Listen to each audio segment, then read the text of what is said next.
A agitada metrópole de São Paulo foi abalada na tarde de 7 de fevereiro de 2025, quando uma tragédia caiu do céu. Um evento que ninguém poderia prever.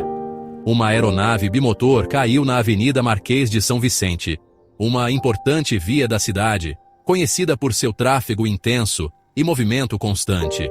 O impacto, descrito por testemunhas como um estrondo ensurdecedor seguido por uma pluma de fumaça preta, deixou para trás um cenário de caos e destruição. Carros foram atingidos e os destroços se espalharam por toda a avenida. Este evento horrível imediatamente levantou questões sobre a causa do acidente, levando a uma resposta rápida dos serviços de emergência e dando início a uma investigação em grande escala. Especialistas foram chamados para analisar os destroços. O avião, um destroço irreconhecível de metal e fogo, jazia em chamas em meio aos destroços. A cena era desoladora, com chamas altas e fumaça densa. O ar estava denso com o cheiro acre de fumaça e combustível de aviação. Enquanto os bombeiros combatiam o incêndio e os paramédicos corriam para o local, uma sensação de descrença e horror tomou conta da cidade. Pessoas se reuniam incrédulas, tentando entender o que havia acontecido. Em meio aos destroços, a prioridade inicial era isolar a área e atender a quaisquer potenciais sobreviventes. Cada segundo era crucial. O número de mortos confirmados era de 2, lançando um véu de tristeza sobre a cidade. A comunidade se uniu em luto, criando memoriais improvisados em homenagem às vítimas.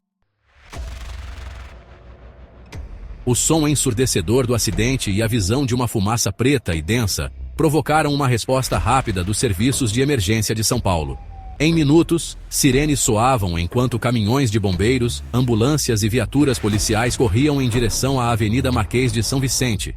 O Corpo de Bombeiros enfrentou o desafio imediato de extinguir o incêndio que tomava conta dos destroços. Simultaneamente, os paramédicos se preparavam para atender qualquer sobrevivente, suas esperanças diminuindo a cada momento que passava. A polícia militar agiu rapidamente para isolar o perímetro, estabelecendo um cordão de isolamento para manter afastados curiosos e a imprensa. No rescaldo caótico do acidente, surgiram as vozes daqueles que testemunharam o desenrolar do evento terrível. Essas vozes, carregadas de emoção e choque, trouxeram à tona a realidade crua do que havia acontecido. Seus relatos, cruas e emocionais, pintaram um quadro vívido da tragédia, revelando detalhes que só quem estava presente poderia descrever, fornecendo aos investigadores insights inestimáveis. Cada palavra, cada expressão de dor e surpresa, ajudou a montar o quebra-cabeça do que realmente aconteceu. Uma testemunha, um camelô, relatou o momento de partir o coração em que ouviu um estrondo ensurdecedor sobre sua cabeça. Ele descreveu a cena com detalhes vívidos, como se estivesse revivendo o momento. Parecia um trovão. Ele disse, com a voz trêmula, mas muito mais perto, muito mais alto. A intensidade do som foi algo que ele nunca havia experimentado antes. Outra testemunha, uma jovem que trabalhava em um prédio comercial próximo, descreveu como o prédio tremeu com o impacto. Ela lembrou do medo que sentiu naquele momento. Pareceu um terremoto, disse ela, com a voz embaraçada pela emoção. A sensação de vulnerabilidade e pânico era palpável em suas palavras. Esses relatos de testemunhas oculares, embora variados em seus detalhes, apontavam para um evento repentino e catastrófico. Cada testemunha trouxe uma peça única para a narrativa. Eles falavam de um avião em perigo, voando perigosamente baixo, antes do impacto ensurdecedor. A visão do avião descendo rapidamente ficou gravada na memória de todos. Esses relatos foram de suma importância, fornecendo aos investigadores um ponto de partida. Sem eles, entender a sequência dos eventos teria sido muito mais difícil. À medida que o choque inicial diminuía, a atenção se voltava para determinar o que fez o avião despencar do céu. A investigação explorou uma série de possibilidades, cada uma exigindo um exame meticuloso. Uma teoria proeminente centrou-se na falha mecânica.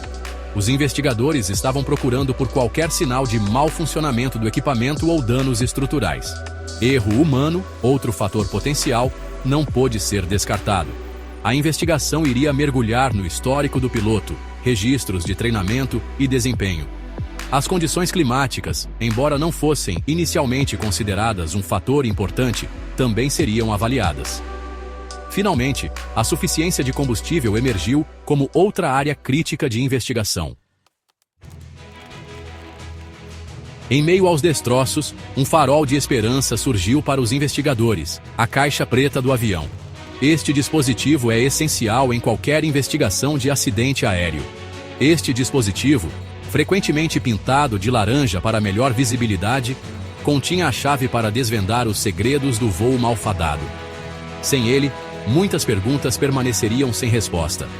A caixa preta, composta pelo Flight Data Recorder, FDR, e pelo Cockpit Voice Recorder, CVR, prometia fornecer dados cruciais. Estes dois componentes são vitais para entender o que aconteceu. O FDR registrou continuamente uma vasta gama de parâmetros, capturando informações vitais sobre o desempenho do avião. Ele monitora tudo, desde a altitude até a velocidade e a trajetória do voo. Esses dados permitiriam aos investigadores reconstruir os momentos finais do avião. A análise detalhada pode revelar falhas mecânicas ou erros humanos. O CVR capturou as vozes dos pilotos, transmissões de rádio e quaisquer alarmes ou ruídos incomuns. Ele oferece uma visão auditiva do que estava acontecendo na cabine. Analisar o CVR poderia ajudar a determinar se os pilotos estavam cientes de quaisquer problemas e suas reações. Isso é crucial para entender a dinâmica humana durante a emergência. A recuperação bem-sucedida da caixa preta foi um grande avanço para a investigação. Ela trouxe esperança de que a verdade sobre o acidente seria revelada. Enquanto a recuperação da caixa preta oferecia esperança, a investigação sobre o acidente aéreo em São Paulo estava longe de terminar. Foi um processo longo e árduo, exigindo atenção meticulosa aos detalhes e a colaboração de especialistas. A equipe de investigação estava diligentemente buscando todas as pistas, não deixando pedra sobre pedra.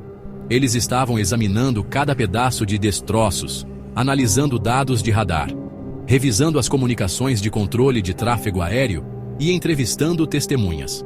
Esperava-se que os dados recuperados da caixa preta fornecessem insights cruciais. Suas descobertas seriam apresentadas em um relatório detalhado, delineando a causa provável do acidente e oferecendo recomendações para prevenir tragédias semelhantes.